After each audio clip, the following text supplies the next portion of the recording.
Ada yang sudah bisa terbuka ya? Oke. Mudah-mudahan sudah terbuka semua. Nah, teman-teman, pokok bahasanya tentang etika penggunaan teknologi informasi dan komunikasi. Ya, penggunaan TIK, teman-teman, bukan masalah yang lainnya, tapi adalah TIK-nya. Itu berhubungan dengan software dan hardware. Lalu kita sebagai orang pengguna itu, brandware-nya.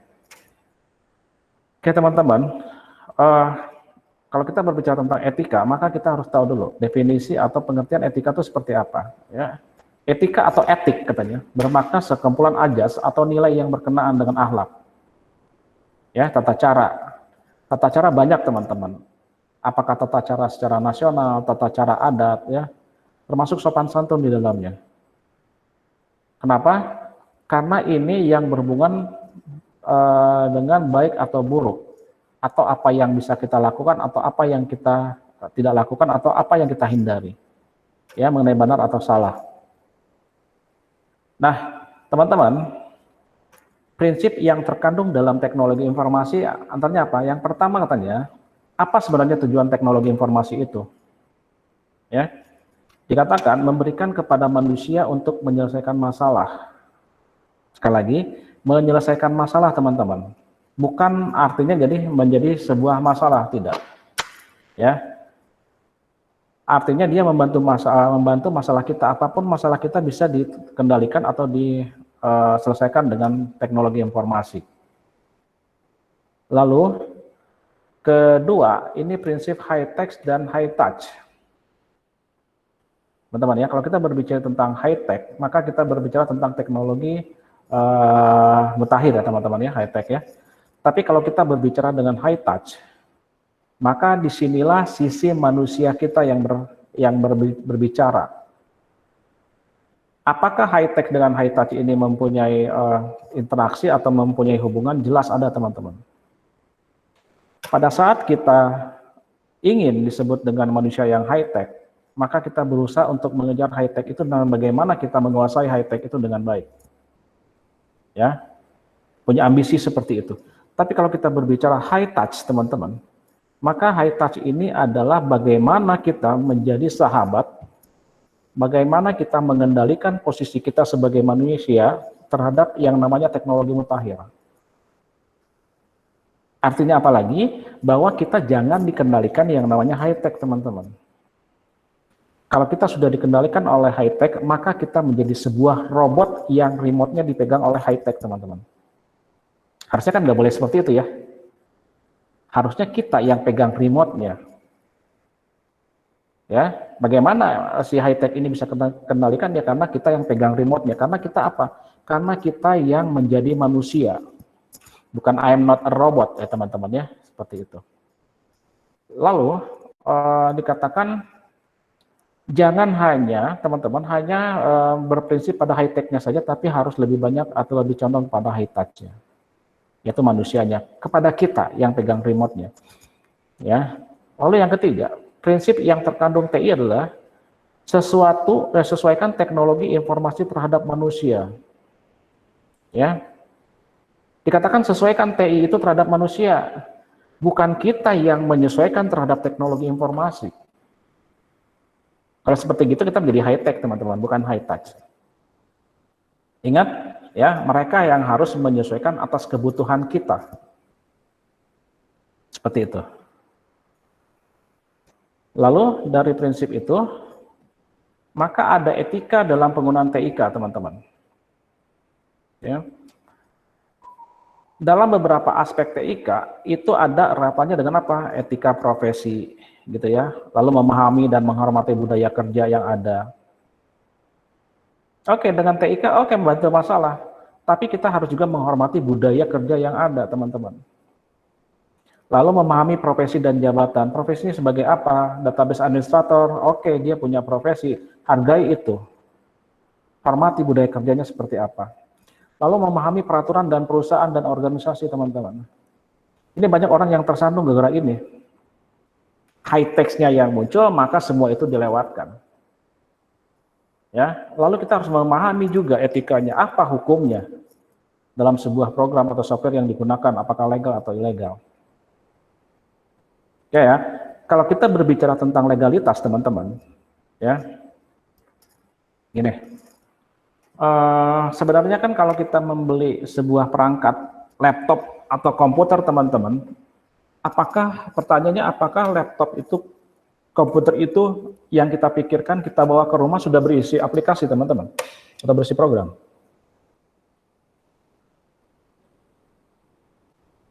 Bisa menjawab pertanyaan itu? Tergantung Pak, kalau misalnya udah diinstal Windows itu otomatis sudah ada beberapa program ya, programnya masuknya ke sistem operasi gitu. Kalau misalnya belum ya belum gitu, kalau belum diinstal Windows. Arah pertanyaan saya gini, Jeb. Apakah dalam pikiran kita laptop atau komputer yang kita bawa pulang ke rumah kita siap pakai seperti itu? Artinya siap pakai ini udah ada. Yang lainnya punya komentar?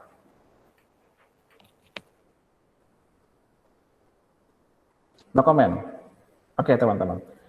Nah, kalau kita berpikiran seperti itu, teman-teman, kita berpikiran kita tidak punya hukum legalitas, teman-teman.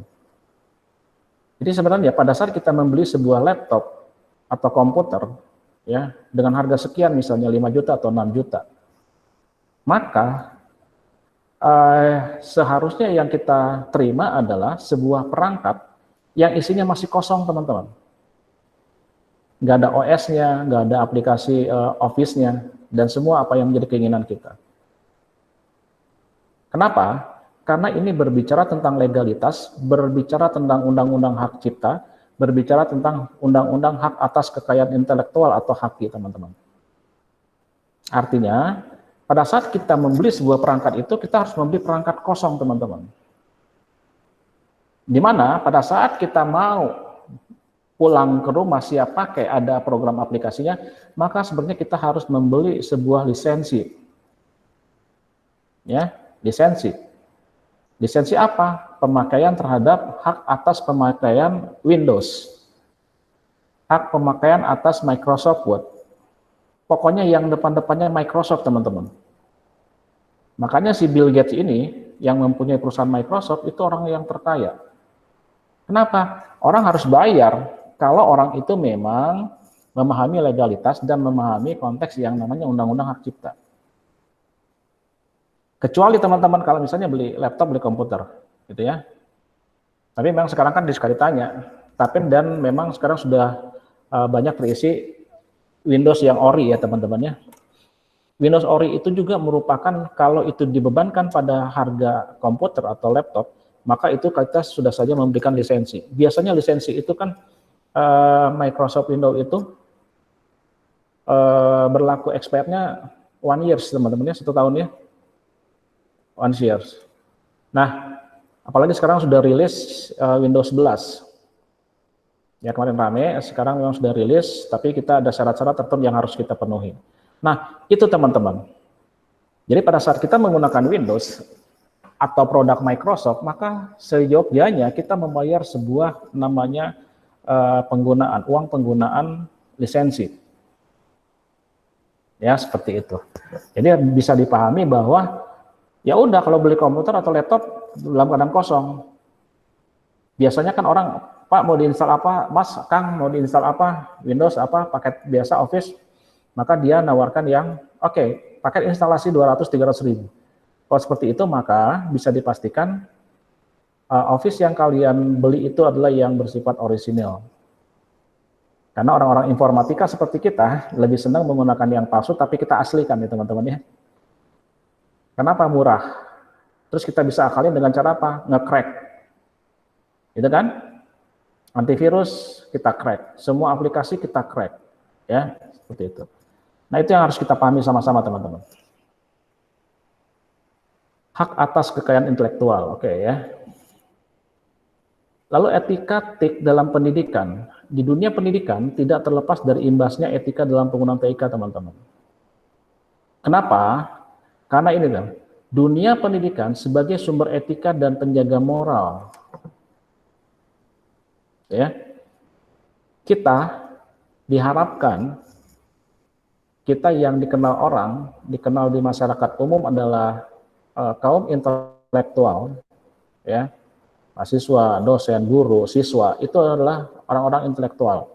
Artinya dalam dunia pendidikan kita yang harus menjadi garda terdepan di dalam etika ini, atau etika atau dalam yang bermasalah dengan undang-undang hak cipta itu, teman-teman. Itu ya. Pada saat kita berbicara, kita pakai yang bajakan saja, tetapi kita berbicara dengan konteks, dengan status kita sebagai mahasiswa, sebenarnya itu menjadi sesuatu yang membuat kita harus lebih malu. Ya, itu yang berhubungan dengan karena kita di bagian terdepan, teman-teman. Kita yang akan dilihat, oh itu kok gitu ya, kaum intelektual disebut mahasiswa, disebut dosen, disebut guru, disebut siswa, tapi kok tidak mencerminkan perilaku seperti itu. Oke? Lalu sumber daya manusia, MSDM-nya, ya. Dunia pendidikan harus mampu melahirkan SDM, sumber daya manusia yang memiliki kualitas berestetika profesional, katanya gitu. Memiliki kemampuan yang handal dalam era informasi ini. Harus kemampuan hard skill. Ini tepat bagi kalian karena kalian adalah orang sistem informasi, teman-teman ya.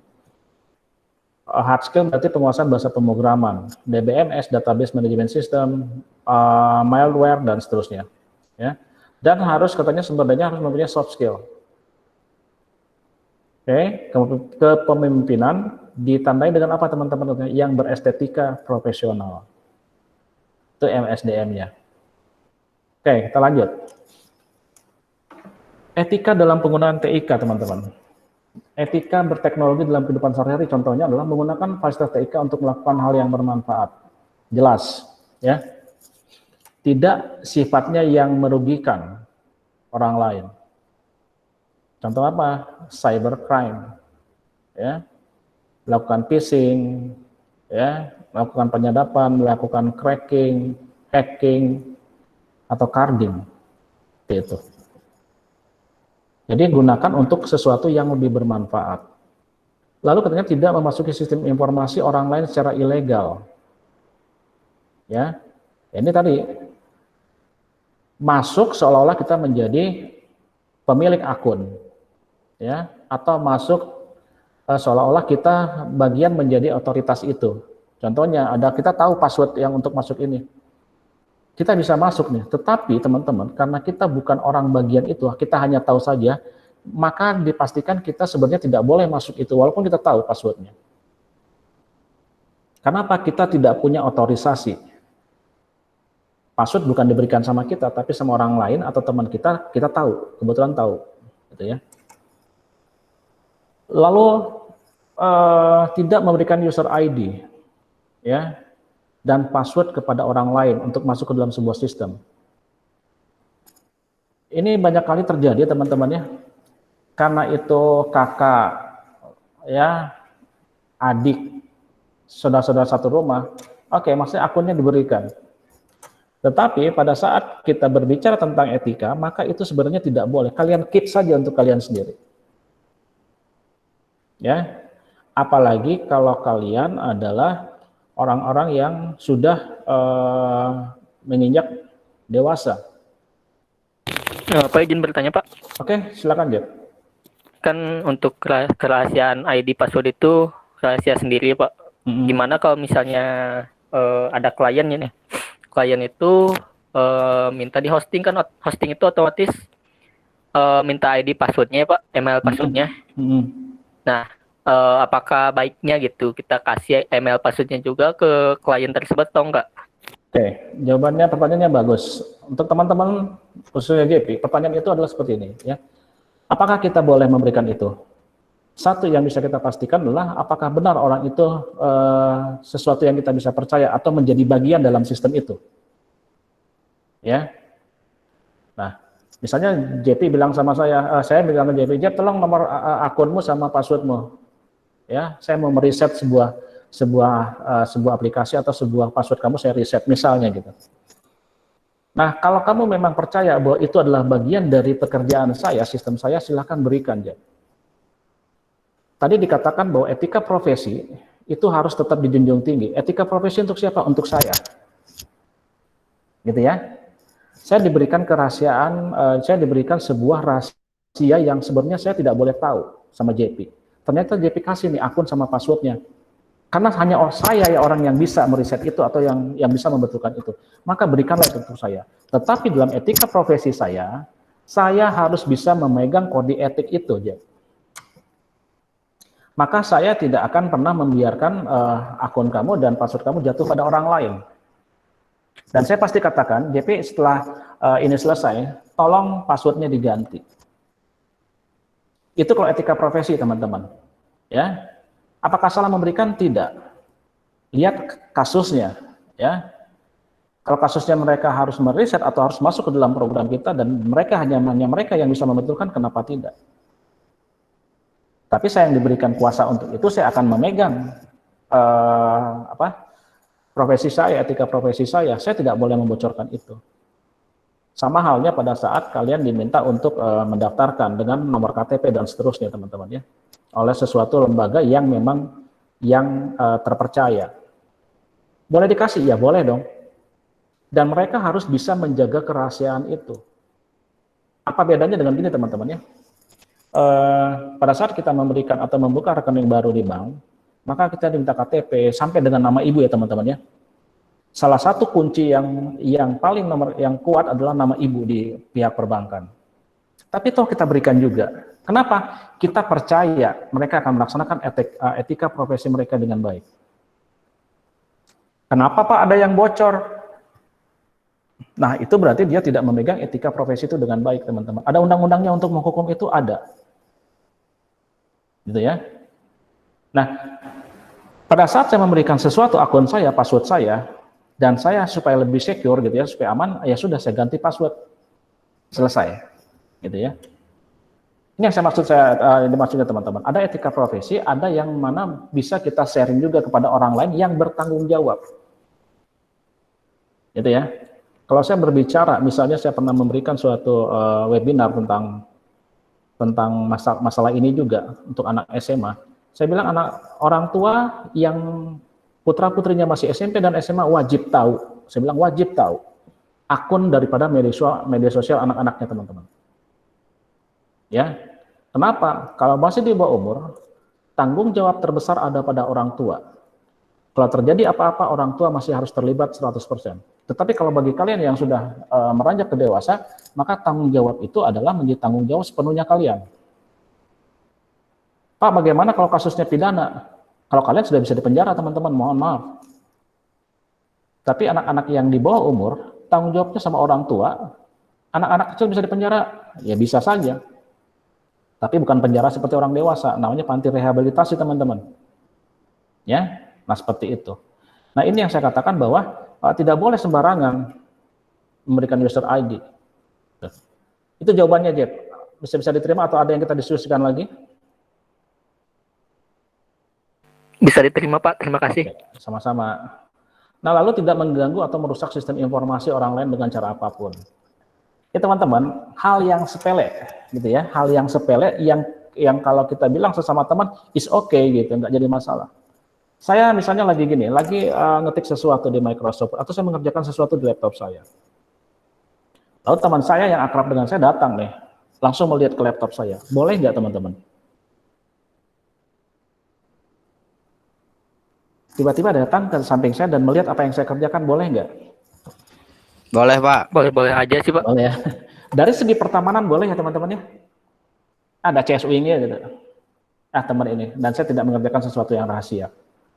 Tapi teman-teman, di dalam etika pergaulan itu mungkin bisa dibenarkan. Tetapi dari segi etika profesi, atau etika yang ada di dalam sebuah aturan perundang-undangan, itu sebenarnya nggak boleh, teman-teman. Ya, ayah kalian, ibu kalian sedang mengerjakan sesuatu di komputernya, di laptop, tiba-tiba kalian nyelonong melihat. Itu tidak boleh, walaupun itu orang tua kalian. Kita berbicara tentang konteks hukum, teman-teman ya, aturan perundang-undangan. Nggak boleh. Kecuali kalian sudah bilang, Pak, Ma, Ayah, Ibu, saya boleh nggak lihat apa yang dikerjakan? Ya, saya bilang, oh silakan saja, ini bukan rahasia, oke, nggak jadi masalah. Nah, tapi kan karena kita berbicara di lingkungan sosial, lingkungan pertemanan, kadang-kadang kan jadi seperti kaku ya gitu, teman-teman ya, minta izin heula gitu ya, cing bisa ninggal itu gitu kan. Walaupun jawabannya kadang-kadang ya bahkan HP pun, Pak. Bahkan HP, dia ya. lagi main HP pun. Sama teman-teman, kalau saya lagi pegang HP gitu ya, nggak boleh juga tiba-tiba seperti ini. Saya ajarkan sama anak saya teman-teman ya, anak saya bungsu itu TKB sekarang. Dia punya handphone, saya punya handphone, saya letakkan di sini. Kalau dia mengambil handphone saya tanpa izin, saya suka marah teman-teman, dan saya mengingatkan. Walaupun itu handphone orang tuamu, tolong izin dulu, saya bilang. Saya pasti akan berikan izin, tapi izin dulu kepada saya bilang. Saya ajarkan untuk Kalau orang lain, Pak, orang lain misalnya penasaran nih, pengen tahu akun media sosialnya nih. Jadi nggak jadi masalah. diam dia ngeliatin gitu. Ya silakan saja, asal orang itu tidak keberatan teman-teman. Gitu ya. Jadi saya ajarkan anak saya mulai kecil apa? Dia harus menghargai privasi orang lain. Walaupun itu orang tuanya. Itu. Karena ada sesuatu yang sebagai individu kita punya privasi teman-teman yang tidak boleh diganggu. Sama dengan handphone. Handphone saya tidak di lock teman-teman. Tidak ada kuncinya untuk membuka screen savernya. Saya rasa itu bukan suatu rahasia. Saya bebas, anak saya, istri saya mau lihat ya silakan saja. Karena tidak ada rahasia di situ. Tetapi mereka tidak berani membuka sampai sejauh itu teman-teman. Gitu ya. Karena saya bilang saya izinkan, saya nggak pernah saya simpan handphone saya silakan.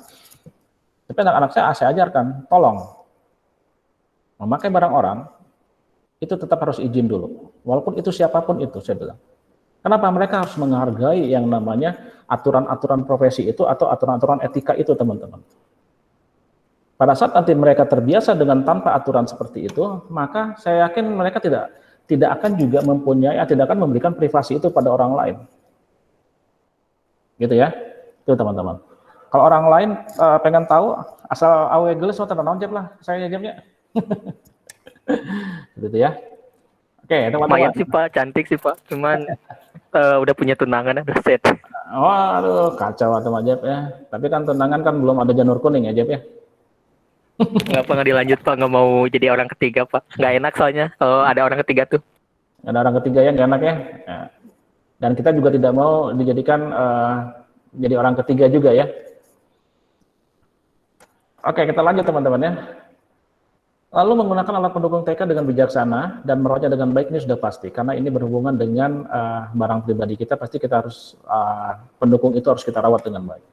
Lalu tidak menggunakan TK dalam melakukan perbuatan yang melanggar hukum dan norma-norma yang berlaku di masyarakat, teman-teman.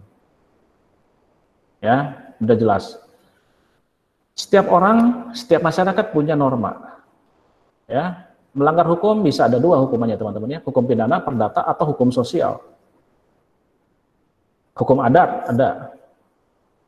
Nah, dan ada norma-norma yang berlaku di masyarakat. Contohnya saja teman-teman ya, apakah penggunaan TIK di suatu masyarakat di daerah pedalaman Garut, di daerah Garut itu, apakah IT di situ baik? Tidak.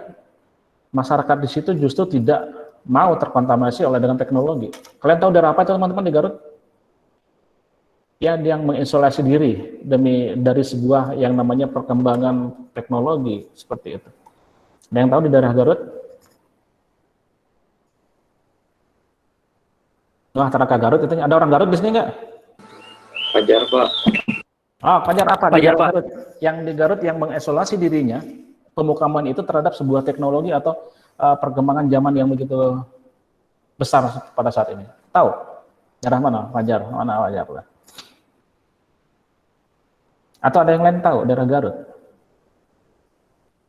Saya mah taunya yang di Banten, Pak, suku Baduy. Suku Baduy termasuk itu, teman-teman ya. Saya pernah mengikuti perayaan syukuran tahun, teman-teman, namanya Seren Tahun di Kuningan. Itu saya kenalan dengan orang Baduy, teman-teman. Dia melakukan perjalanan tanpa transportasi yang dikatakan orang modern seperti ini adalah mobil atau apapun itu. Dia melakukan dengan jalan kaki tanpa alas kaki, teman-teman. Dia melakukan perjalanan itu berhari-hari. Dan dia harus sampai ke Kuningan itu Seren Tahun, itu tepat waktu. Itu seorang orang yang kita harus hargai. Kulturnya, budayanya, gitu ya. Tata adat istiadatnya. Apakah mereka nyaman dengan situ? Nyaman. Kalau kita paksakan, mereka justru tidak nyaman dengan kehadiran teknologi. Ya. Di Garut itu teman-teman ada yang namanya Kampung Naga. Pernah dengar ya? Atau belum juga? Belum, Pak. Oh, ya, nanti searching di Google. Kampung Naga itu seperti apa kehidupannya di situ. Oke, ya kita lanjut dulu. Lalu tidak menggunakan dalam melakukan perbuatan yang melanggar hukum. Sebentar teman-teman, ini harus dicas kayaknya.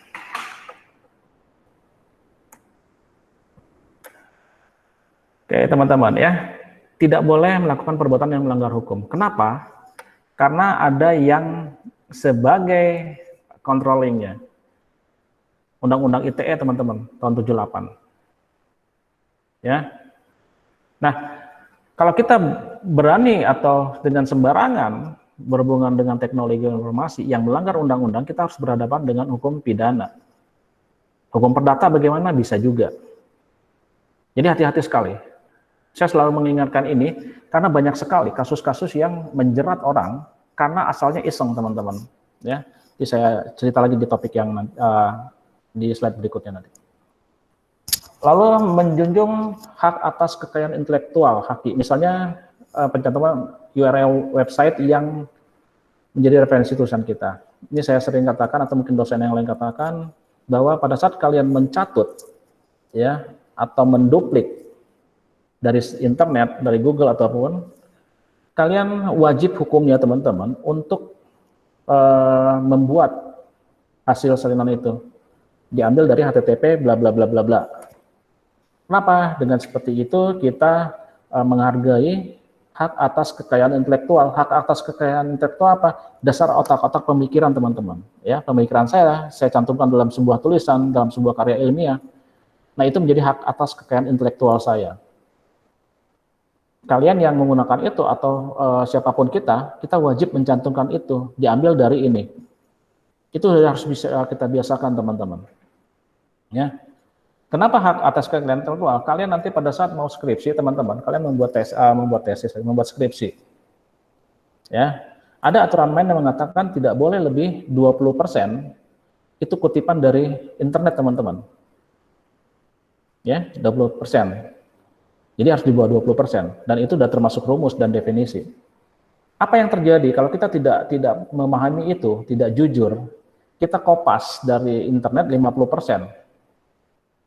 Ya. Kalau itu tidak terlacak, teman-teman, kalian bebas. Ya, tetapi bagaimana kalau terlacak? Ada dua hal yang kemudian yang terjadi, teman-teman.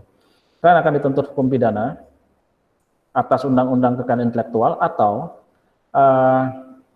yang paling dampak sama kalian adalah gelar kesarjanaan kalian, gelar sarjana kalian dicabut. Tuh. Dampaknya bagi dosen pembimbing kalian apa? Sama. Akan kena imbasnya juga. Kalau kalian bagaimana Pak? Masa nggak boleh sama sekali ngambil dari internet? Ya boleh saja, silakan. Sebutkan sumbernya, lalu kalimat yang ada di dalam itu, satu paragraf, dua paragraf yang ada di dalam internet itu, jangan dicuplik habis teman-teman, jangan dicuplik 100%. Tapi dibuat parafrase. Tahu parafrase? Kata-kata sendiri. Ya, kata-kata sendiri, tapi intinya kena gitu ya. Misalnya di situ yang kalian ambil di internet, ibu pergi ke pasar, gitu ya. Nah, ibu pergi ke pasar jangan diambil 100%, di copy lalu di paste. Ya. Bisa saja dirubah. Saya dan ibu waktu hari Kamis kemarin berjalan-jalan ke sebuah tujuan. Ternyata tujuan yang kami rencanakan adalah sebuah pasar tradisional, seperti itu. Kan asalnya sama, Bu pergi ke pasar, tetapi diparafrase, tidak menghilangkan arti daripada yang kita ambil. Seperti itu teman-teman parafrase. Apakah itu melanggar undang-undang? Tidak. Gitu ya. Nah, seperti itu teman-teman. Oke, saya lanjut lagi. Nah, ada 4 jenis isu dalam etika TI, teman-teman. Yang pertama isu privasi. Ya. Privasi informasi adalah hak untuk menentukan kapan dan sejauh mana informasi mengenai diri sendiri dapat dikomunikasikan kepada pihak lain. Hal ini juga, hak ini berlaku untuk individu, kelompok, atau institusi. Nah, yang saya katakan tadi di awal, di slide berapa itu sebelumnya, bahwa kita juga harus mengikuti aturan-aturan norma yang ada di perusahaan kalau kita bekerja. Kalau kita lagi kuliah di kampus, privasinya harus tetap dijaga, teman-teman. Dikatakan privasi informasi adalah hak untuk menentukan kapan dan sejauh mana informasi mengenai diri sendiri. Contoh teman-teman gini ya, misalnya saya tahu nih teman saya nih ya, misalnya sebut saja si X gitu ya, si X. Ini yang lagi ramai sekarang kena COVID misalnya teman-teman. Si X kena COVID, saya tidak tahu fakta itu benar atau tidak. Ternyata saya bilang ngomongin di sini, ya teman-teman mahasiswa SO, teman saya si X ini ternyata COVID loh, ya COVID lagi gini, nggak tahu kenapa, wah gini. Artinya saya mengeluarkan isu privasi teman saya itu kepada pihak lain, ya. Kalian taunya informasi dari saya, dan saya tidak menjamin apakah isu itu benar atau tidak. Tapi saya sudah langsung lontarkan. Kalau itu isunya benar, ya ada hal yang harus diperhatikan juga. Sebaiknya jangan dari saya gitu, kecuali saya juru bicaranya kan gitu ya. Kalau misalnya kalian tahu dari si X-nya langsung, teman-teman doain saya kena COVID gitu, nggak jadi masalah. Dia siap untuk mengatakan itu dengan konsekuensinya. Emang COVID aib gitu? Tidak kan? Semua orang bisa kena. Hal privasi itu teman-teman yang harus dijaga. Sama halnya pada saat Ketua Gugus Nasional COVID-19. Dia selalu mengadakan konferensi pers. Berarti dia sudah mengeluarkan isu privasi yang sudah pasti faktanya benar dan dikeluarkan oleh orang yang berwenang. Ya, pada saat kita mendengar suatu isu yang tidak berdasarkan dari sumber yang resmi, maka kita tidak harus percaya. Terus kita ya udah, jangan sampai isu-isu privasi itu kita yang mengeluarkan, teman-teman. Ya, biarkan orang yang sendirinya. Kalau dia udah siap, dia oke, konferensi pers atau seperti apa. Tuh. Lalu yang berikutnya, isu akurasinya. Autentikasi, kebenaran atau akurasi informasi yang dikumpulkan serta diproses. Seperti yang saya bilang tadi teman-teman, apakah tingkat ketepatan yang saya dapatkan informasi tentang X ini tentang COVID, betul atau tidak? Akurasi di mana? Saya dapat gosip aja, ya itu nggak bisa dipercaya akurasinya ya teman-teman ya. Maka autentikasi, kebenaran dan akurasi informasi ini dikumpulkan dulu serta diproses. Kalau itu terjadi, yang saya katakan tadi, si X tidak menerima perkataan saya, maka siapa yang bertanggung jawab atas kesalahan tersebut? Ya saya ya teman-teman. Apakah saya bisa dituntut? Ya bisa. Siapa yang bertanggung jawab? Ya saya dong, kan saya yang mengeluarkan berita tanpa saya cek kebenarannya dulu dan tanpa sepertujuan dia, tanpa dia setujui gitu. Dia boleh nggak melaporkan saya? Ya boleh saja. Dengan pasal apa? Pidana, mungkin mencemarkan nama baik gitu ya, dan seterusnya. Ini yang harus kita perhatikan baik-baik teman-teman. Di mana kadang-kadang kita tidak berpikir sampai sejauh itu. Ya, emosi, iseng gitu, akhirnya berdampak pada kemeja hijau. Kita diaduin gitu. Lalu isu properti, ya, kepemilikan dan nilai informasi, hak cipta intelektual yang saya katakan tadi teman-teman. Pada saat kita menggunakan Windows, kita lihat kepemilikannya punya siapa, kita punya enggak, atau kita memberikan kompensasi enggak kepada pemiliknya, membayar hak ciptanya atau enggak, gitu. Ya, apalagi kita sama orang teknologi informasi, ya paling senang ya mengaslikan yang palsu ya teman-teman ya, cari yang bajakan di crack, itu kan, itu sesuatu yang ilegal. Karena bukan milik kita, seolah-olah kita menjadi pemiliknya. Oke, lalu isu aksesibilitas. Hak untuk mengakses informasi dan pembayaran biaya untuk mengaksesnya. Hal ini juga menyangkut masalah keamanan sistem dan informasi, teman-teman. Ya, hak akses itu harus dibayar, teman-teman ya. Ataupun kita meminta hak aksesnya walaupun tidak bayar. Tetapi isu aksesibilitas ini adalah bagaimana kita bertanggung jawab terhadap hak akses yang kita dapat, seperti itu. Oke, di sini peran etika dalam bidang IT adalah, ingat perkembangan dunia IT berlangsung sangat cepat teman-teman. Ya, kita lihat, saya stop sharing dulu. Saya akan sharing yang ini teman-teman. Begitu cepat, kenapa? Ini terlihat teman-teman? Yang sekarang? Terlihat, Pak. 7 fakta pengguna internet di Indonesia teman-teman ya. Ini tahun lalu ini saya ambil, dan ini waktu saya memberikan webinar juga. Dikatakan kenapa begitu cepat? 4 dari 10 orang aktif di medsos. Mungkin udah 5 atau 6 sekarang. Gitu ya. Lalu bisa hidup tanpa ponsel, ini berdasarkan sumbernya teman-teman ya, Menkominfo ya teman-teman. Ini bukan berdasarkan saya, tapi ada saya buat sumbernya, ini Menkominfo, RI. Bisa hidup tanpa ponsel paling lama 7 menit. Ya. Ini sekali lagi, ini bukan di generasi, tapi ini berdasarkan survei teman-teman. Lalu didominasi oleh kaum pria. Jadi kaum pria itu lebih dominan terhadap perkembangan TI. Lalu rata-rata waktu yang digunakan 8-11 jam per hari. Ya, 8-11 jam. Satu hari itu 24 jam teman-teman. 8 jam dipakai istirahat.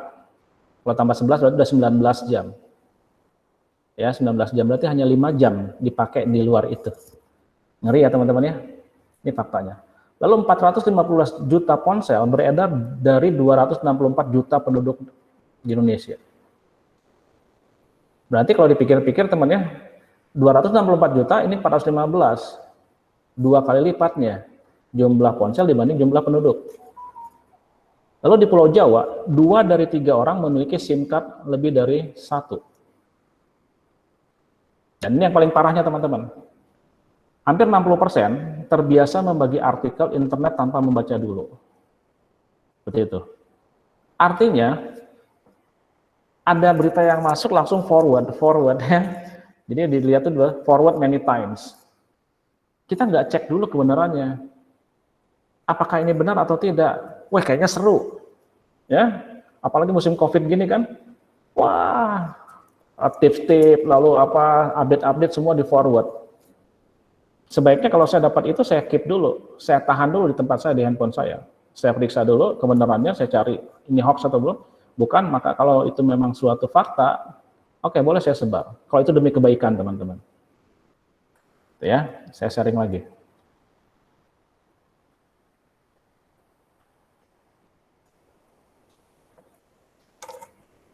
Lalu perkembangan dunia IT mempertahankan dan meningkatkan taraf hidup manusia teman-teman. Nah ini, kenapa mempertingkatkan taraf hidup? Sekarang orang bisa mencari uang dari IT, teman-teman ya. Cari uang secara baik, cari uang secara tidak baik. Ya, dengan cara baiknya gimana? Orang jualan online gitu ya. Cari usaha, membuka jasa, membuat rumah produksi software. Tapi tidak baiknya seperti apa? Menipu. Punten, jual diri. Ya.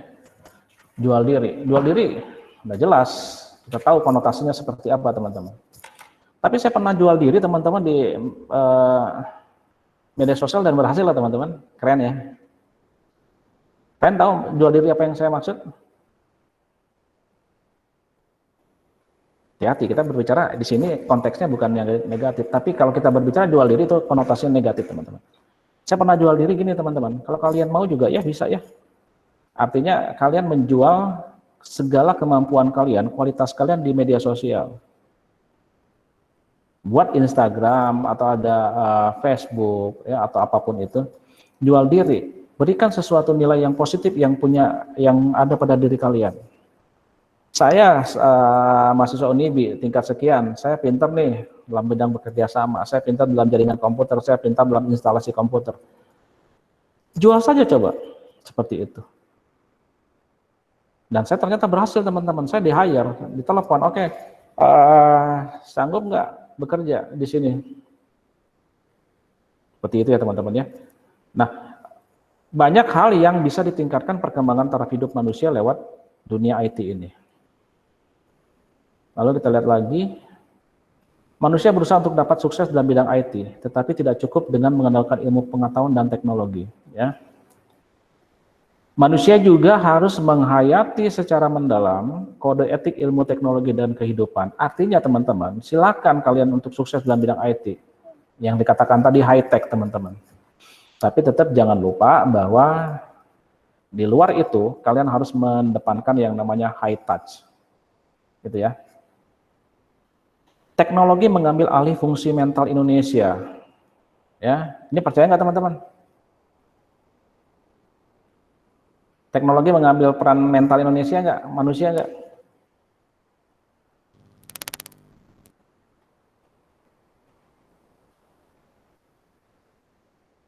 Percaya nggak teman-teman?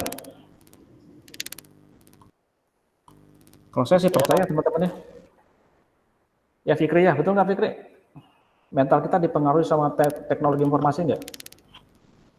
Betul, Pak.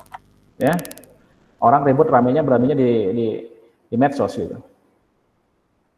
Ini saya cerita sedikit teman-teman ya. Kalian kenal dengan, kayaknya kisah lama tapi ini yang viral dulu ya. Jering tahu teman-teman? Tahu Pak. Coba. Dia kan artinya kalau saya lihat kan mentalnya, apakah mentalnya seperti itu atau mungkin dari kekesalannya, dari emosinya yang tidak bisa ditahankan, akhirnya diungkap dalam sebuah media sosial atau media elektronik teman-teman. Akhirnya apa? Dia tersandung oleh hukum. Ya, banyak sekali teman-teman. Ada lagi cerita ini sebelumnya, ini sangat heboh dulu. Ada orang pintar teman-teman, disebut mahasiswa, disebut dia adalah kaum intelektual. Ada orang yang dia merantau dari luar Jawa, ya orang luar Jawa.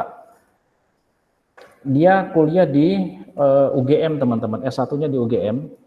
Lalu dia lagi mahasiswa pasca sarjana UGM juga teman-teman. Ya di S2-nya di UGM. Orang pintar ya teman-teman ya. Lalu dengan kasus gini teman-teman, sepele sebenarnya. Dia yang sudah dengar mungkin ya, tapi ini udah lama. Saya mengambil ini karena lucu teman-teman ya. Dia ngantri di pom bensin, dia pakai motor gitu. Lalu karena dia nggak tahu keburu-buru atau apa kebelet gitu, dia melihat antreannya cukup panjang teman-teman. Ya, kalau nggak salah ini, dia mampir atau nerobos ke bagian mobil teman-teman yang kosong pada saat itu. Karena dia harus di antrian motor kan ya. Lalu dia ditolak dong sama si petugas SPBU ini, tolong antri saja di bagian motor karena khusus mobil. Ternyata dia kesal teman-teman, ya kesal, tapi diungkapkannya lewat media sosial, sampai kata-kata kasar gitu ya, ada goblok, ada apa gitu. Akhirnya muncul, lalu dia bilang gini, untuk orang-orang yang di luar Jawa jangan pernah ke Jawa, orangnya orang dasar goblok dan seterusnya, ya tidak berperi kemanusiaan dan seterusnya. Itu sampai kalau nggak salah juga Sultan itu turun tangan teman-teman. Ya, orang pintar itu pintar teman-teman, S1 S2-nya di UGM. Ya. Akhirnya apa? Dia kena pidana. Kurungan badan. Lalu dia yang lebih tragis lagi sudah dikurung, dia dikeluarkan dari mahasiswa S2-nya. Ya. Nah, seperti itu. Jadi merubah mental manusia. Sesuatu yang sepele sebenarnya ya sudah, kalau dia ditolak ya sudahlah, jangan kesel-kesel, balik lagi, dan memang bukan porsi dia di situ. Baik lagi, antri yang benar. SPBU salah nggak? Ya nggak salah. Ya, kecuali misalnya sini aja, saya juga sering gitu ya. Oke, bagi dua jalurnya. Waktu saya naik motor, saya dimasukin ke jalur mobil. Ya boleh, karena tugas SPBU-nya memang lagi kosong dan antrian motor begitu panjang, dibelah dua gitu. Nggak jadi masalah. Tetapi ini sudah maksa mengungkap di dalam media sosial sesuatu yang tidak berkenan. Akhirnya disebut rasis lah, seperti itu. Tuh teman-teman. Ya. Oke, tidak berpikir manusia sebagai akibatnya. Banyak sekali contoh-contohnya teman-teman ya, yang dikatakan bahwa kita lebih lebih senang mengumumkan di media sosial. Padahal itu adalah jembatan kita menuju sesuatu yang tidak kita mau dapati. Contohnya apa? Kasus pidana, penjara, gitu ya. Kita tidak pernah berpikir sampai sejauh itu. Teman-teman tahu nggak yang media sosial dulu sebelum Facebook ada namanya Friendster? Belum ada ya zaman kalian ya? Friendster? Belum, Pak. Atau FFS ya? Media sosial itu sejenis Facebook, Instagram teman-teman. Tapi sekelas-kelas Facebook lah. Sebelum Facebook muncul, Friendster dulu zamannya itu. Friendster itu teman-teman, ya semua orang punya akun. Lalu di situ orang hanya curhat saja teman-teman. Ya, misalnya saya curhat, duh tadi malam saya nggak bisa tidur, gitu ya, nggak bisa tidur karena banyak nyamuk gitu misalnya. Saya hanya memberikan status tentang apa yang saya rasakan. Tetapi zaman sekarang beda teman-teman. Ya, mereka curhat atas ketidaknyamanan orang lain. Ya, atas keluhan orang lain. Yang saya katakan tadi, ada isu privasi yang harus tidak boleh kita umbar. Akhirnya punya orang lain, dia langsung masuk pada kehidupan orang lain, berbicara yang tidak benar. Ya, kasus kemarin anggota DPR dengan artis gitu. Semua diungkapkan dengan media sosial. Emang media sosial Tuhan gitu ya. Kita update status yang wajar-wajar saja lah. Kalau mau yang lucu-lucu silakan lucu-lucu. Seperti itu teman-teman. Ini yang harus saya selalu ingatkan sama kalian dan kita semua. Kita lagi ya. Etika profesi dan tanggung jawab profesi IT teman-teman ya. Kalian akan masuk pada profesi IT. Ya, secara normally ya, secara normally. Ya diharapkan kalian masuk ke jurusan IT, diharapkan kalian mempunyai profesi yang sama, yang linear. Nah, di dalam etika profesi itu bagaimana? Ya, fungsi kode etik adalah pedoman bagi setiap anggota profesi tentang prinsip profesionalitas yang digariskan. Contohnya tadi yang pertanyaan JP, Pak boleh nggak kita memberikan akun kita beserta passwordnya pada seseorang yang meminta itu dan mereka bertanggung jawab? Ya silakan saja gitu. Kenapa? Karena mereka harus memegang etika profesi itu dengan baik. Ya kan? Kalau saya langgar etika profesi saya, boleh tidak? Kalau tidak ketahuan boleh, kalau ketahuan gimana? Ada konsekuensinya. Pak, mohon maaf Pak. Ya. Dulu tuh saya pernah dengar ya dari Maaf, ya saya salah sambil minum satu guru saya. Ya Pak. Maaf saya sambil minum, kamu nanya aja. Oh ya Pak. Jadi gini Pak, waktu SMK tuh saya ada pernyataan kata guru saya katanya ya, IT itu permainan Pak. Jadi misalnya ya, saya tuh kerja di atau mungkin saya diminta klien buat minta sebuah program nih ya. Nah saya tuh nggak ngasih seluruh hak aksesnya keseluruhannya gitu ke klien tersebut. Jadi ketika ada masalah apa-apa, klien itu kembali lagi ke kita gitu. Itu masuk ke etika nggak sih Pak? Kayak gini teman-teman. Itu curang itu ya. caranya. Bukan curang, kita lihat dari perspektif dulu teman-teman ya. Ada gini, kalau kalian menjadi seorang programmer atau kalian jadi konsultan hukum atau konsultan aplikasi, ada beberapa aturan mainnya, JP untuk semua juga. Aturannya seperti apa? Itu biasanya dilalui dengan persetujuan atau MOU. Gitu ya. Seperti apa MOU-nya? Contoh, misal, satu, saya akan membuatkan program aplikasi untuk perusahaan A. Ya. Oke, saya hanya memberikan, nih program jadinya seperti ini, saya training cara pakainya seperti ini, selesai dia. Apakah saya memberi kodenya, listing kodenya? Tidak. Kalau MOU-nya seperti itu. Ada lagi teman-teman, MOU-nya seperti ini misalnya, klausalnya, bahasanya. Oke, MOU-nya tertulis, Anda harus membuatkan program aplikasi untuk perusahaan A tentang ini, tentang gudang misalnya. Lalu, tetapi sumber atau source code-nya harus diserahkan pada perusahaan. Dan itu menjadi milik perusahaan. Nah, pada saat itu kalian tanda tangani, kalau kita berbicara segi hukum dan etika profesi, teman-teman, kalian harus memberikan program aplikasinya dan memberikan source code-nya berdasarkan MOU. Ya. Tetapi kalau tidak disebutkan, kalian hanya gitu, ya sudah, kalian kasih setengah, boleh ya boleh saja, nggak dikasih pun nggak apa-apa. Asal apa yang kalian lakukan itu tidak melanggar dari yang namanya tanda tangan MOU, teman-teman. Tanda tangan kerjasama. Ya, tapi kalau kalian langgar, maka itu menjadi kesalahan. Begitu, ya Jeb ya. Jadi bukan main-main tipu menipu, tidak. Pada saat sama halnya, kalian pernah ini nggak teman-teman, pernah lihat ada sayembara misalnya ya, sayembara membuat logo atau membuat simbol atau membuat patung gitu, atau membuat logo lah kita anggap ya, logo. Atau kemarin ada pemerintah membuat sayembara untuk logo di Indonesia, di Kalimantan. Lalu ada tertulis syarat itu, teman-teman. Bagi yang terpilih, maka gambar atau desainnya menjadi hak si panitia. Pernah melihat seperti itu? Lomba gambar, lomba desain. Pernah ya? Pernah, Pak. Nah, artinya apa? Itu sudah disepakati di awal. Oke, kita mendesain sebuah gambar, kita lombakan. Atau kita kemarin ya, orang-orang visual ya, visual design gitu ya, anak Unipi menang di Bali kalau nggak salah ya. Nah, fotonya apa? Di situ tertera, bagi para pemenang, hasil foto itu menjadi milik panitia.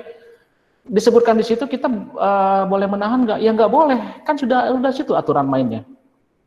Bagi desain, gambar, atau foto yang menjadi pemenang itu menjadi hak milik dari panitia. Bisa kita klaim punya kita? Ya tidak. Tapi kita akan bangga bahwa itu adalah desain kita. Seperti itu, Jeb ya. Jadi bukan masalah dia curang atau tidak, kita curang atau tidak. Itu tergantung kesepakatan apa yang menjadi dasar kerjasamanya. Apakahnya cukup kita memberikan aplikasinya, mereka tinggal pakai, atau kalian berikan, perusahaan minta source code-nya, dan pasti akan lebih mahal, Jeb, ya, dan lainnya ya. Nah, seperti itu, tergantung apa yang menjadi kerjasamanya. Kalau saya jualan program, waktu itu ya teman-temannya di Tangerang, kesepakatannya apa? Saya tidak memberikan source code-nya. Jadi Terus Pak, kalau misalnya nggak ada kesepakatan nih ya Pak, tapi kita tuh kesel, saya kliennya tuh misalnya berbuat semena-mena ke kita. Nah terus kita rusak nih si aplikasinya yang siap pakai itu. Itu ke kitanya salah nggak sih? Atau nggak? Ini sudah tanda tangan belum nih? Tanda tangan kerjasama belum? Enggak, belum. Belum ya? Masih kesepakatan antar bicara saja ya omongan ya? Ya Pak, jadi misalnya kliennya itu minta Pang bikinin aplikasi ini, nah. Tapi dia tuh nggak ngasih hak kita gitu misalnya. Nah terus kita rusak aplikasinya, soalnya kan hak kita itu nggak dikasih gitu sama si klien itu. Terus kita rusak karena kesal gitu kan. Nah itu ke kitanya salah atau enggak sih? Rusak karena apa dulu, Jeb? Diperjelas dulu, rusaknya kenapa? Rusak Misalnya kita hak aksesnya itu di blok, kita blok hak akses buat ngakses di aplikasi itunya. Kita di blok. Ya Pak, misalnya kan ada buat user akun nih. Nah si itu tuh nggak bisa login gitu si klien ini karena kita blok. Oke.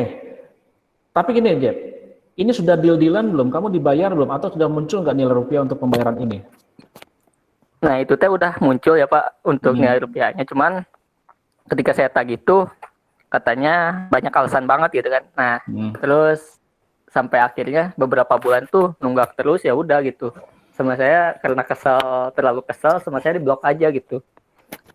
Oke, ya jadi gini, pada saat kalau kita belum dibayar dan mereka melanggar dari perjanjian walaupun tidak ada dasar hitam di atas putih ya Jeb ya? Ada nggak, Jeb? Nggak ada, Pak. Nggak ada ya. Nah, mungkin dengan acara bicara-bicara non formal gitu, kita keluar ada kata sepakat, oke, kamu dibayar 8 juta atau 7 juta kerjakan ini gitu ya. Setelah kita berikan aplikasinya, ternyata mereka ingkar seperti itu ya. Ya silakan saja, itu mah berbicara sudah yang namanya sisi manusiawi ya. Kalau kita merasa kesal, ya sudah, kita remote saja supaya mereka tidak bisa akses, kan seperti itu. Ya. Apakah kita bisa kena undang-undang? Mereka bisa mengadukan, tapi posisi mereka akan lemah. Gitu ya. Nanti kan akan ditarik tuh, tarik mundur. Apa yang menjadi penyebab ini mereka tidak bisa akses? Oh ya, karena pembayarannya ditunda, seperti itu. Itu bisa, Jeb. Ya. Jadi pada saat kita memberikan satu hak akses kepada mereka, gitu ya, tapi mereka tidak memberikan kontribusi pada kita sesuai dengan perjanjian, walaupun itu tidak ada dasar hukumnya tertulis, maka kita bisa saja sih, namanya dia apa ya, di boykot gitu ya. Ya sudahlah, kamu nggak akan bisa pakai karena yang megang kontrolnya sama saya, seperti itu. Gitu, Jeb. Ada lagi yang mau bertanya? Atau JP masih ada yang mau kita diskusikan? Mungkin sudah, Pak. Terima kasih, Pak. Ya, seperti itu ya. Jadi sekali lagi teman-teman, kalau kalian nanti ada di rumah produksi, atau apapun itu, harus jelas dulu teman-teman, aturan mainnya seperti apa. Kenapa? Jangan sampai ini sudah kita capek menjadi bumerang sama kita. Ya, contoh kasus JP misalnya. Udah dibuatin capek-capek, terus kita belum dibayar gitu ya, atau masih kurang beberapa lagi, ternyata hak akses untuk kita ditutup, seperti itu. Mereka ambil orang baru lagi misalnya untuk merubah itu. Nah, kalau kita punya dasar hitam di atas putih, maka kita bisa pidanakan atau perdatakan seperti itu, ganti rugi. Itu teman-teman ya. Jadi tetap harus jelas dulu dengan kesepakatan itu. Oke, lalu sarana kontrol sosial bagi masyarakat atas profesi yang bersangkutan, teman-teman. Ya. Jadi profesinya seperti apa? Sama halnya pada saat orang melakukan sebuah etika profesi. Ini adalah sebagai kontrol juga. Media sosial itu bisa sebagai kontrol juga, atau etika itu bisa menjadi kontrol apakah kita berlaku secara profesional atau tidak. Ya, orang sekarang membuka sebuah sistem dengan transparan, semua dengan transparan. Maksudnya untuk apa? Supaya sebagai audit internal atau sebagai kontrol, supaya orang lain bisa menilai kita juga. Ya, jangan kita licik, kita hanya mengontrol orang lain, tetapi kita tidak bisa diawasi orang lain, seperti itu. Lalu mencegah campur tangan pihak di luar organisasi profesi tentang hubungan etika dalam keanggotaan profesinya. Nah ini, jangan sampai orang di luar sistem, ya, yang tidak mengerti menjadi campur tangan dalam aturan profesi yang ada di tempat kita atau secara umum. Ya. Sekali lagi teman-teman, kode etik pengguna ya sekarang ya, menghindari dan tidak mempublikasikan informasi yang secara langsung berkaitan dengan masalah pornografi dan nudisme dalam segala bentuk. Ini udah jelas teman-teman ya. Jadi ini kita juga prihatin dan kita tidak bisa menutup mata pada saat kita searching teman-teman. Saya pernah cari nama teman saya cewek itu di SMA. Ternyata waktu saya buka nama yang saya maksud, ternyata banyak sekali perempuan-perempuan yang miskin teman-teman. Ya, sampai di profil picture-nya itu dia tidak bisa kebeli baju teman-teman. Ya sekali lagi saya bukan berbicara konteks pornografi, tapi saya berbicara tentang yang namanya etika teman-teman. Ya kita tidak bisa tutup mata teman-teman ya, banyak sekali perempuan-perempuan yang saya katakan tadi menjual diri dengan memberikan sesuatu yang bentuknya nudisme, telanjang, ya banyak seperti itu. Orang masa pandemi ini, mohon maaf lagi sekali lagi, sekarang jual dirinya lewat online, ya dengan memajang foto-foto, belum tentu itu foto telanjang foto dia sendiri, ya kan? Siapa tahu punya orang lain dimasukin gitu.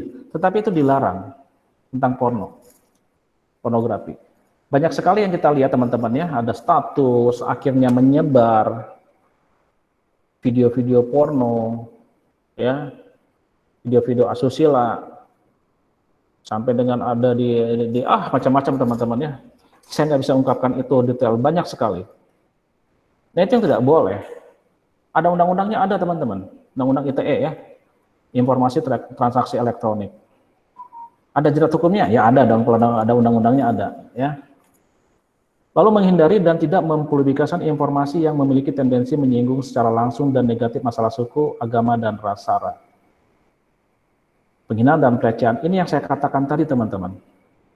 Yang dikatakan tadi, kasus yang di Yogyakarta, UGM, itu sudah menyangkut sara. Teman-teman jangan mau masuk ke Yogyakarta, karena orang-orangnya bodoh, goblok, dan seterusnya. Bodoh, goblok di situ kontennya siapa? Oh ya orang Jogja ya teman-teman ya. Akhirnya dia dideportasi dari Jogja, udah kena hukum, dikeluarkan S2. Sara seperti itu. Ya kalaupun ada sara, ya biarkan saja. Sesuatu yang berbeda tidak salah. Ya, tapi jangan kita besar-besarkan, apalagi sampai di media sosial, teman-teman. Beda misalnya saya ngomong sama teman saya. Gitu ya, herei gitu, herei. Mana emang Batak ya, mana emang Cina ya, mana emang Jawa ya, gitu ya. Ngomong rada kasar kan orang sekarang mah ya. Gitu. Sifatnya canda sama teman-teman ya. Tetapi kalau konteks kita berhadapan teman-teman, teman saya akan tahu sifat saya ngomongnya seperti itu, canda belak-belakan. Gitu ya. Tapi bagaimana kalau ungkapan saya itu saya masukkan ke media sosial teman-teman. Yang tersinggung siapa? Bukan hanya teman saya, tapi seluruh dunia atau seluruh masyarakat, seluruh orang yang saya sebutkan tadi rasisnya.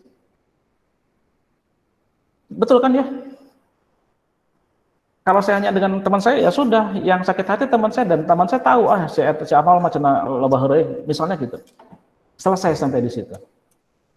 Tapi kalau dengan media sosial, maka semua orang akan kena imbasnya. Saya pernah menahan orang tua teman-teman. Dia sudah bilang, Pak Arnold saya mau lapor ke polisi, mau buat BAP. Untuk apa nih Bu? Saya bilang. Anak saya dikata-katain di Facebook. Saya tidak terima, gitu kan. Ternyata teman-teman anaknya tuh berselisih, heureuy teman-teman, tapi di Facebook. Heureuy-nya ini biasa kalau dia di dunia nyata, dalam pertemanan biasa. Tetapi karena mungkin dia tidak ketemu dan dia dibuat di Facebook, akhirnya komplain orang tuanya. Anaknya, pada saat orang tua itu komplain, membuat berita acara pidana. Gitu. Anaknya mah sudah biasa, heureuy teman-teman. Ya, orang tuanya tidak bisa terima. Akhirnya saya bilang gini, saya tahan. Coba Bu, saya kasih air minum dulu teman-teman supaya emosinya turun. Ya, 1 gelas habis langsung, 2 gelas. Kita, si ibunya teh haus atau emosi sih gitu. Akhirnya dia selesai minum gitu dia agak reda.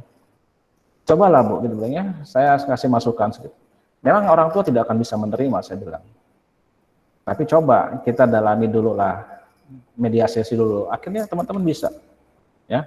Tapi bagaimana kalau dia mendapatkan melapor pada orang yang salah? Sok laporkan Bu lah, tuman gitu macam gitu. Akhirnya apa? Jadi rame. Kalau anaknya sudah biasa-biasa aja ngobrolnya udah heureuy lagi biasa. Ya, tapi pada saat misalnya saya nggak suka sama siapa ya, sama Fikri misalnya, saya sebutinnya Fikri, saya nggak suka sama kamu lah, kamu suka ngerebutin cewek saya misalnya gitu. Saya ngomong sama Fikri langsung, terus gelut aja orang misalnya gitu ya. Maka saya hanya berinteraksi sama Fikri, stop sampai di situ. Tapi kalau saya sampai berkata-kata di media sosial tentang Fikri, maka Fikri bisa bilang saja, udah saya laporkan saja Pak Arnold ke polisi. Kenapa? Dunia tahu teman-teman, dunia tahu masalah jadi melebar. Itu yang harus kita pahami teman-teman. Ya. Nah ini banyak sekali teman-teman ya kasus seperti ini di media sosial, di TikTok, ya di televisi. Ini sudah tidak sedikit teman-teman. Kita mengetahui ini. Tolonglah kita sama-sama bagaimana kita sebagai kaum intelektual yang tahu tentang etika, bagaimana meredam ini semua. Ya. Bagaimana kita menjadi manusia yang tidak pembuat konflik. Kita menjadi manusia pembawa damai, menjadi pembawa santuy gitu ya. Gitu. Lalu ketiga, dia menghindari dan tidak mempublikasikan informasi yang berisi instruksi untuk melakukan perbuatan melawan hukum legal, positif Indonesia dan ketentuan internasional umumnya. Saya ngajak nih sama teman-teman semua. Di status saya buat, ayo anak-anak sistem informasi, besok kita demo yuk ke Gedung Sate. Pokoknya mah kita bikin rusuh gitu. Ya, saya ajak ya di chat WA, di grup WA atau di status saya. Itu nggak boleh teman-teman ya, terciduk. Saya kena gitu. Dan kalian tahu teman-teman, apakah informasi yang saya berikan lewat misalnya media sosial atau handphone saya, chat WA saya sama kalian, bisa dihapus dan itu hilang begitu saja teman-teman? Aman, dah saya mah sudah ngechatnya juga udah dihapus, itu mah juga tahun kemarin gitu kan gitu ya. Apakah kita sudah merasa aman dengan seperti itu? Sok jawab. Fikri kumaha? Belum ya? Masih ada WhatsApp mode. Nah, ya. Teman-teman, yang dikatakan rekam jejak digital, teman-teman, susah hilangnya, teman-teman. Nempel terus kayak perangko. Ya. Dan kalau teman-teman, SMS, WA kita yang kalian kirimkan 2 tahun, 3 tahun yang lalu, itu jangan merasa aman kalian sudah hapus. Ternyata teman saya di perusahaan provider telepon itu bilang, "Nol bisa kok Nol, 2 tahun 3 tahun yang lalu saya buka lagi." Emang segampang itu kamu buka, saya bilang. Enggak juga sih. Itu kan ada etika, saya tidak boleh membuka itu. Tetapi kalau pengadilan dan polisi meminta jejak digitalnya, maka kami harus membuka itu. Tepat dengan waktu, jam, menitnya, detiknya. Itu bisa dibongkar lagi teman-teman. Artinya tidak ada yang bisa tersembunyi dari itu. Udah aman Pak, tenang, udah WA-nya udah kehapus, udah clear chat, ya. Oh enggak, di handphone kalian hilang teman-teman. Ya, tapi di provider tetap ada. Itu yang harus diperhatikan. Makanya bisa terbuka lagi data-data itu. Nah, tidak boleh mempublikasikan informasi yang memberikan instruksi atau melakukan perbuatan melawan hukum, teman-teman. Ya, tidak boleh mengajak sesuatu yang itu. Kalau ajak tuh yang benar-benar ya baik gitu. Nah, seperti ini. Ini baik nggak teman-teman? Ayo teman-teman orang Jumatan bareng. Baik nggak teman-teman? Tidak baik Pak kalau ngajaknya ke anak Kristen mah. Satu, terus apa lagi? Yang tidak menjadi tidak baik kenapa? Itu satu. Yang kedua? Ngajaknya bukan di hari Jumat mungkin Pak. Ngaco itu. Ngajak Jumatan di hari Jumat. Ya. Nah ini teman-teman. Oke ya, ini ngajaknya niatnya sih baik. Ayo teman-teman kita orang Jumatan yuk bareng gitu. Di masjid A misalnya gitu ya. Tapi masa pandemi lagi dilarang orang Jumatan, kita ngajak gitu. Buat masalah ya teman-teman ya. Oke, sama teman-teman kita, ayo orang Jumatan lah. Ternyata di situ di masjid itu daerah itu masih zona merah dan tidak boleh ada Jumatan gitu ya, Jumatan fisik gitu. Nah, itu yang jadi melanggar teman-teman ya. Jadi kita sama saja dengan memberikan instruksi yang melawan ketentuan hukum gitu. Lalu tidak menampilkan segala bentuk eksploitasi terhadap anak-anak di bawah umur. Ya. Nah, ini juga banyak yang terjadi teman-teman. Seperti apa sih eksploitasi terhadap anak itu? Kadang-kadang banyak orang tua tidak sadar, ya, memberikan gambaran, memberikan ini ya, kita berbicara hukum ya teman-teman, etika ya. Itu terlebih dari yang lainnya. Misalnya anaknya nih, tingkat TK, SD, SMP gitu ya, dipublikasikan di Instagram atau apa.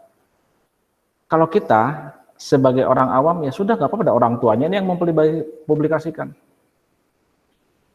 Itu sebenarnya nggak boleh teman-teman di etika. Ya, sampai anak itu dewasa. Artinya anak-anak teman-teman ini saya pernah survei, anak-anak berumur kelas, saya nggak tahu umurnya ya, kelas umur 13-14 loh ya, atau 12-13.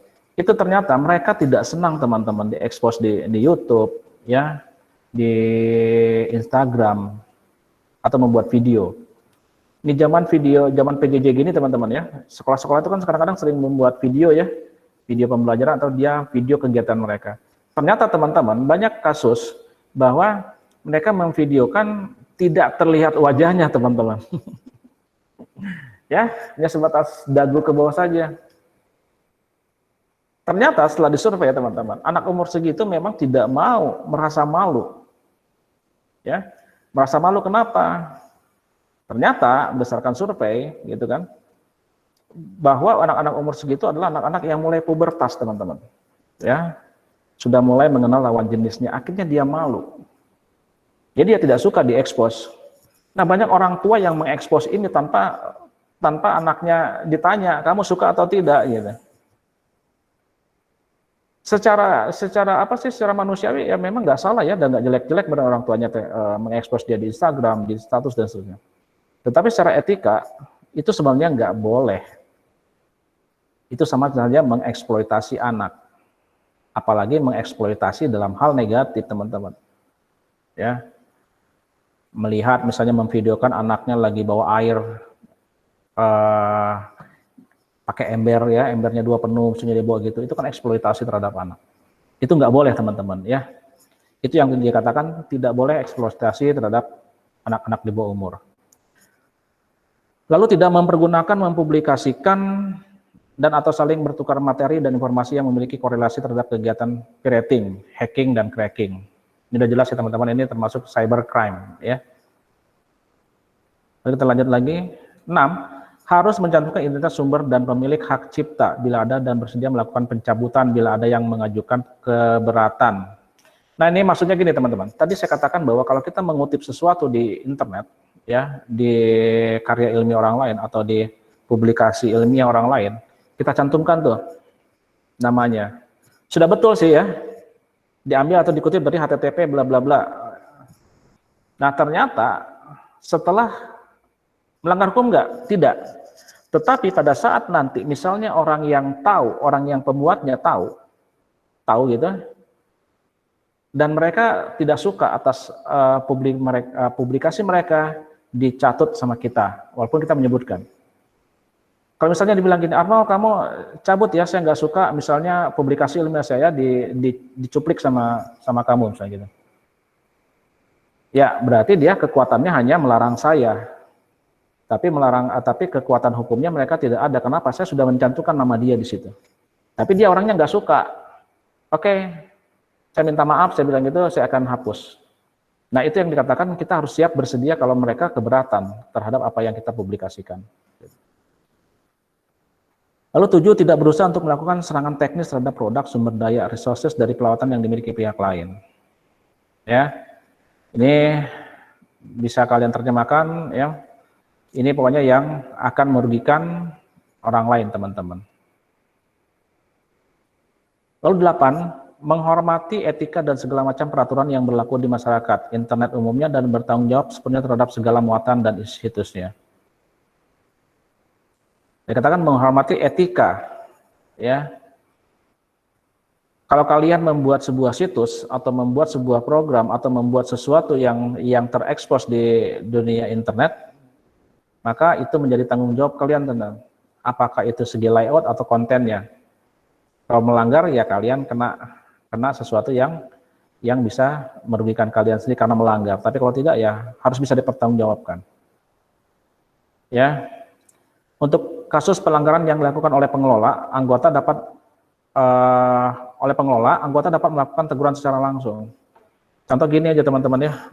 Misalnya saya tergabung misalnya di grup WA sistem operasi ini. Lalu saya sebagai anggota gitu, adminnya nggak tahu siapa misalnya ya. Lalu tiba-tiba siapa? Rafli bilang gini di grup percakapan itu, yang melanggar undang-undang etika. Saya bisa aja langsung, Rafli, hapus ya. Gitu ya. Hapus bahasa itu. Atau saya melihat misalnya Rafli statusnya lagi nyepet seseorang. Saya bilang aja, Rafli, tolong hapus lah ya. Ini saya bukan berbicara sebagai dosen teman-teman ya. Tapi saya berbicara tentang teman yang ada di dalam pergaulan itu. Boleh aja saya langsung bilang, Rafli jangan seperti itulah, hapus. Bisa jadi masalah gitu. Langsung saja tegur. Dan kalian harus berani menegur itu teman-teman. Ya, teman yang baik adalah berani menegur kita pada saat salah. Bukan membenarkan kalau kita salah, itu ya. Oke, lanjutnya. Terima kasih teman-teman. Saya terus semangat, saya tidak tahu ini hanya 19 slide. Ada pertanyaan sampai sini teman-teman? Saya stop dulu sharingnya. Saya stop juga recording kita.